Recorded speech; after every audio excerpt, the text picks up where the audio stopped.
Yo, just being real right now, I did not sign on to jack shit. I did not consent. I did not consent. I did not consent. I did not consent. I did not consent to all these evil endless wars. And I did not consent to you robbing me for the poor. And I did not consent to the drug wars prohibition, the mass incarceration, crony clandestine vision. And I did not consent to throwing children into prisons. They call it public schools, really stated superstitions. And I did not consent to the phony Fed Reserve, fiat forced to fill the bankers' pockets undeserved. And I did not consent to the taxes on my land, a neo-feudal slavery of serfs by the tax man. And I did not consent to a draft or conscription. My body's not your property for military missions. I do not consent. I will not be silenced. These stated shackles cannot stop my liberation sirens. I do not consent. I will not be silenced. These stated shackles cannot stop my liberation sirens. That's an admission. Fight tyrants to the death. Fuck being enslaved on a prison planet complex. The info war that's for your mind, your body, soul, and status. Waged by pedo politicians, whole world ravaged. I did not consent to the nasty no-knock raids. Murder of Duncan Lemprey on a Taylor and a Babes. I did not consent to victimless crime laws. The innocent locked up over milk and straws. I did not consent to Operation Mockingbird, MK Ultra experiments and fake news blurbs. And I did not consent to being ruled by a few different sets of standards, one for them, one for you. I do not consent. I will not be silenced. These stated shackles cannot stop my liberation sirens. I do not consent. I will not be silenced. These stated shackles cannot stop my liberation sirens. I will not comply with the new world order, the system of obedience, liberty subverter. And I will not comply with shutdown threats. Life's not worth living in a cave with no bread. That's right, this world is ruled by a bunch of sick psychopaths. You think voting's gonna change that? Ha! Think again, you gotta change minds, you gotta change the culture, you gotta stay strapped 24/7. This is our last chance. Take a stand.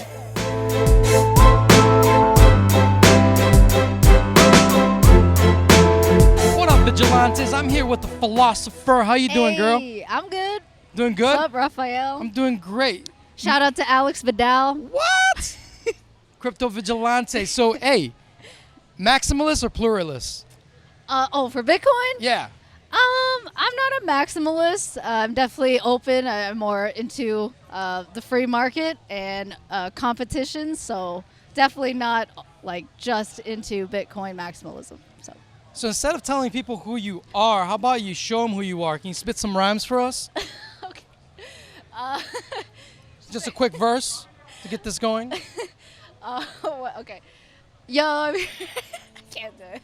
Okay, she can't do it, but it's okay. It's okay. It's okay. We'll get her to do it by the end of this interview. We'll get her to do it. So what brings you to the Young Americans for Liberty conference? Well, just here to see some friends and network, for liberty and yeah. So you're a big Check it out. rapper. Sort of, yeah. I mean, I like philosophy. I also like to rap, but it's mostly I just like to make any content to get my message out. So. What's your favorite cryptocurrency? Favorite? Well, I have a few. I would say right now it'd be Bitcoin, Ethereum, and Monero. Those are the three that I'm really interested in right now. Monero. Yeah. Nice. Why do you love Monero? Well, I'm just really interested. I'm learning more about it. I'm actually a software engineer, so I'm really interested in it from a technological perspective. And I just want to understand, like, okay, what are the pros and cons if you're talking about, like, true anonymous transactions compared to Bitcoin, where it's a totally public ledger? Like, I myself thinking, like, philosophically, okay, what is better? Is it better to have a ledger be totally public and transparent? Or is it better that it's totally anonymous and it really doesn't, no one else can see but the people who are actually transacting? Right on. So it's something that I'm definitely, like, interested in and just definitely want to know more to see how I can, like, apply it. Completely agree with Yeah. you. Monero is our favorite cryptocurrency at the Crypto Vigilante by far. So, philosophy. Although I have heard of pirate coin Pirate chain, yes. or pirate chain. Yeah, Yes. I don't really know about that, but I am interested. So you in- know Zcash? Yeah. They use zero knowledge proofs, Oh, which is okay. like very state-of-the-art cryptography. It uses it by default at the protocol level. Oh, okay. So it's That's Monero. different from Monero. So Monero See, uses. I'm still learning. Yeah, I'm, it's I'm okay. not claiming to be an So expert. Monero uses zero knowledge proofs, but not in the same way as Pirate Chain or Zcash does. Oh, They're okay. different. But now Interesting. Monero is more careful of a community. So they use technology that has been more vetted, technology that has been more peer reviewed. Interesting. Zero knowledge proofs in the form of ZK snarks is newer technology that hasn't been as peer reviewed. So Yeah. for a lot of cryptographers, it's very exotic. It's very new. So the people in the Monero community are kind of just still taking their time studying zero knowledge proofs in the form okay. of ZK snarks. Fascinating. But Pirate Chain tends to have a culture that is very accelerationist, which is that they want to like use the best now, and scale now, Got it. which is pretty cool. But a lot of the Monero crowd would see the Pirate Chain crowd as being a little rash, a little bit too fast, and so the Monero community is a lot more cautious, right? So, which is cool. Okay. Yeah.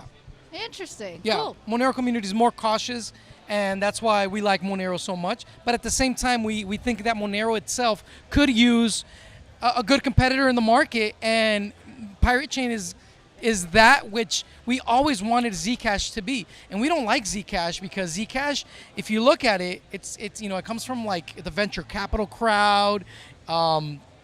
It glows a little too much for us. You see what I mean? I see. Yeah. So it uses the same zero knowledge proof ZK snarks technology, but does it the right way by using it by default at the protocol level. Okay. Cool. So how do you bring philosophy into the liberty movement?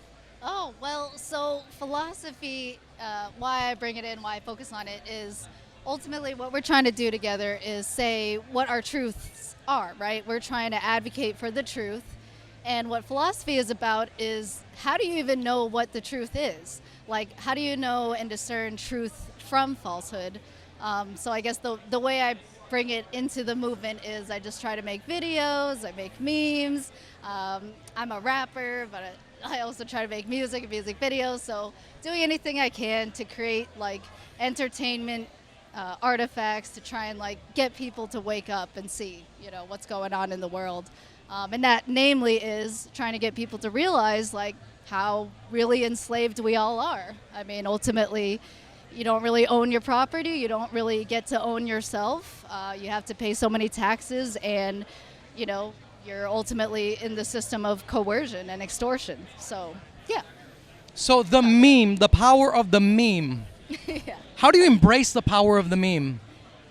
Well, it's really simple. I mean, the meme world's awesome. You have it's like it's its own like market, you could say. There's no central organization meme maker. It's just very spontaneous. People sharing memes, people copy, screenshot, and just share it ad nauseum. And it's just a really cool world. So for anyone out there, because there's a lot of libertarians out there that see all these memes and they share them. Yeah. What would be the keys to unlocking your meme creation potential?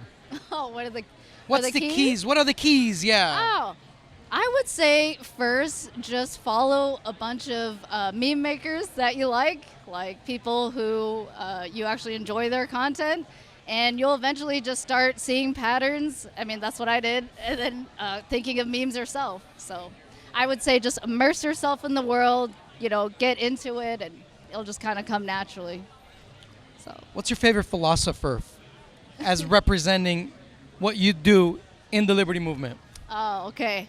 Well, I always get flack for this one, but it will always be Stefan Molyneux because he was Molly, the one. Really? Yeah, because Wow. he was the one that almost 10 years ago, he was the one that helped me to see, why I want to be a philosopher, helped me to really think about my childhood and why I became the way that I did, and helped me to realize that I'm an anarchist, that I ultimately don't like when I was coerced as a child and when my body and my consent was violated, and he helped me to realize, like, I want that for everybody, you know? Right on. So, yeah. So I do you definitely- subscribe to that line of thinking, that Aristotelian moderate realist Yeah. perspective, Yeah. like Molyneux objectivist. himself? Yeah, I'm an individualist, you could say, kind of an objectivist, but yeah. Mhm. Right on, right on. Have you heard of continental philosophy, personalism? No. So that's kind of like the mind fuck that happened in Europe after the First and Second World War. Like, what the fuck just happened? And so people started rediscovering old texts. And so that's where you have what you call the field of continental philosophy, which was overshadowed by existentialism and all of this analytical philosophy that's, in my opinion, a lot of BS. But it's this rediscovery of personalism, really what it was, through phenomenology. Interesting. Yeah, and so this is a counterpart to praxeology. Oh, Okay, so praxeology emphasizes the individual in how we relate to one another, right? Human action. Yeah. So The phenomenology. idea that humans act and Correct. Yes. So the phenomenology in philosophy, as from what came out of continental philosophy, emphasizes that interaction, but not in a marketplace, but that interaction itself, and that's what they refer to as that intentional connection between the I and the Tao, right? Yeah. So one of the biggest issues. compatible. Yeah, exactly. So one of the biggest issues that I have had with libertarianism is that we don't have a normative way of speaking, whereas the left liberal does. They have a normative way of speaking. Oh, how you're so rude. You don't want us to have fairness. You know, we need government intervention because we need fairness. And we tend to come at this, at talking about praxeology and economics from a descriptive perspective, meaning we talk about it from this is how things are. So that's why I always like to emphasize personalism, phenomenological personalism, because it gives us a way to talk about normative ethics and how we relate to each other in a way that is non-descriptive, but it still honors the individual. Oh, Yeah. interesting. Molyneux, for me, he always kind of rubbed me the wrong way because he was very Aristotelian, and he was always very like, he was very descriptive, kind of like praxeology, Okay. describing For me, reality I as guess it is. I thought right? he was very, principled. Yeah, I agree. But, okay. It's just he uses the Aristotelian language craft to be able to describe the world as is. Oh, like Yeah. based on your five senses, like we Exactly. observe Yeah. and we take in things through our sense data. Exactly, Uh-huh. yeah. The categories of Aristotle, right? But isn't that a prerequisite to understanding 100%. the world is first? You must actually understand what is. Yeah, and what 100%. exists? Oh, okay. 100%. Got it. I see. So there's this component that they kind of brought back into the West by re-engaging that which is much more than mere concepts, but bringing back the language of symbols in phenomenology, which is able to articulate an experience, a lived experience.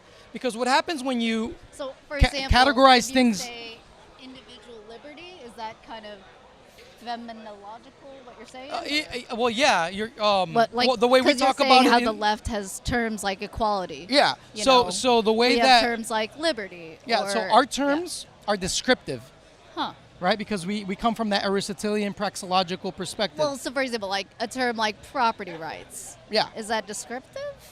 Or It describes property rights, right? But your But experience of equality- owning okay. property is another symbol, right? It's another concept. Hmm. So one of the biggest things for me is I've always wanted to bring that into the libertarian zeitgeist, is that there was another school of thought that was rediscovered alongside praxeology, which is what we call phenomenological personalism, and it's been just as shunned as praxeology was by faculties throughout the world, right? Like no one teaches Austrian economics, right?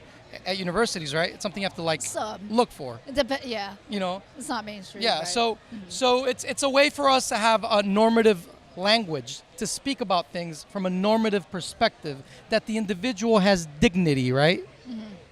So, And- okay, so what terms were you wanting to introduce in the Liberty Movement then? Oh, that's a whole different conversation. Okay. But it's more 'Cause than I have terms. lots of terms that I Tell me like, about your terms. disobey, I did not consent, property rights, that is important, like those are all like liberty, love, peace, those are all like you could say themes and symbols of thought, basically. I mean, it's an ideal, right? It's not, liberty doesn't describe reality because we don't have it. It is technically an ideal, So Right on. for libertarians, liberty is what you would say is the ideal, just like you have for a communist, like forced equality, So What do you say about, like, a lot of people are embracing cryptocurrencies, and cryptocurrencies come from the liberty movement. And it really does come. I called Ron Paul the grandpa of Bitcoin, for example. And so we see a lot of people coming into crypto without this, philosophical, theoretical background that you and I share, True. and then they're embracing it, and it's easy for them to justify something like government intervention, right? right, or regulations. So what do you think about that? Do you think that cryptocurrencies suffer from a lack of like philosophical like emphasis? principles and Yeah, grounding. Yeah. Um. Here, let me stand over here. Oh, So sure. I can Yeah. block Go ahead. this. Yeah. Yeah. Let's I change don't- positions. Yeah. Sure. I don't think so. I mean, I think it's just more inevitable. Like, we have a bigger job as libertarians just trying to change minds. So it's just, in the meantime, you are going to get somebody who's just interested in making money go into the crypto movement and not Right on. really in it for the ideals. But Do you agree that I don't a lot think of it hurts people, it. a lot of people will come to the liberty movement because they will see profit in crypto? That the reason why they will start paying attention is because, hey, this is new technology and No. I see success? No, I think it'll bring them to the crypto movement, but no, I don't. It'll bring them into the investment banking world, but it's not going to bring them into the liberty world. I So don't how think. what advice or what would you say to someone that is in the crypto movement that would like to use crypto as a hook to get people into more liberty, consciousness?